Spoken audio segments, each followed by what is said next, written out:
শোনাচ্ছি। একদিন এক ব্যক্তি নিজের দ্বারে লিখে দিলেন, আজ আমি ভীষণ দুঃখী, আজ আমার সাথে কেউ দেখা করতে আসবেন না। কিছুক্ষণ পরে তার এক বন্ধু এলো, সে সেই লেখা পড়ল, তাও গিয়ে তার সাথে দেখা করল।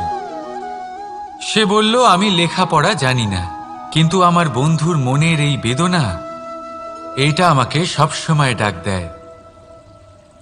এরাই হলো আসল বন্ধু। কোনো কারণে আপনি যদি দুঃখ পান, কোনো সমস্যার সমাধান না বের করতে পারেন, এই সংসার থেকে আলাদা হয়ে যেতে চান, তাও এই বন্ধু আপনার সাথেই থাকবে। সমস্যার সমাধান না দিতে পারলেও আপনার সম্বল হয়ে অবশ্যই থাকবে।